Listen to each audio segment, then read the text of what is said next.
ఓం నమస్తే. ఆత్మీయులకు దేవదేవుని ఆశీస్సులు. ఇందిరా ఏకాదశి శుభాకాంక్షలు.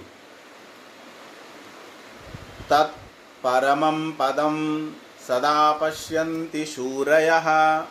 తద్విష్ణోః పరమం పదం సదా పశ్యంతి శూరయః అని ఋగ్వేద వాక్యము.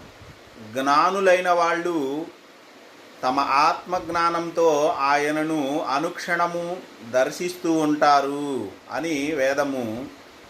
నారాయణం మహాజ్ఞేయం విశ్వాత్మానం పరాయణం.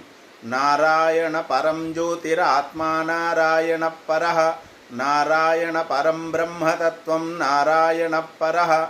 నారాయణ పరోధ్యాతా ధ్యానం నారాయణ పరః అని కృష్ణ యజుర్వేద తైత్తిరీయ ఆరణ్యకములో ఉన్న మంత్రపుష్ప సంబంధమైన వాక్యము.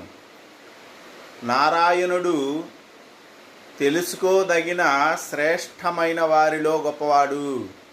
మహాజ్ఞేయం విశ్వాత్మానం పరాయణం, అందరూ కూడా ఆశ్రయించదగినవాడు. ఆయన అందరికీ అంతర్యామిగా జ్యోతిస్వరూపుడుగా ఉన్నాడు. ఆయనే పరబ్రహ్మతత్వము అయి ఉన్నాడు.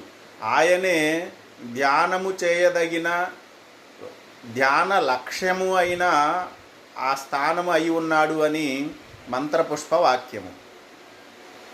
తదుపరి శాంతాకారం భుజగశయనం పద్మనాభం సురేశం విశ్వాధారం గగన సదృశం.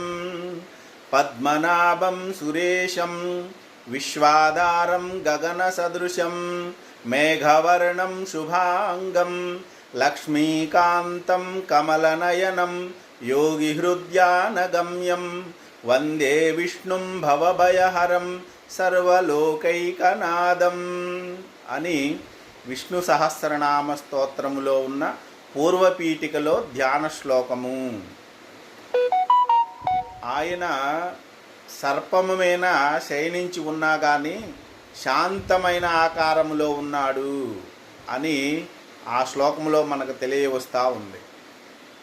సర్వ అవస్థలలో కూడా ఎలాంటి విషమ పరిస్థితుల్లోనైనా సరే ప్రసన్నత అనేది చెదరకుండా గంభీరంగా ఉండగలగడం అనేది అలవాటు చేసుకోవాలని ఆ తత్వం మనకు తెలియజేస్తూ ఉంది.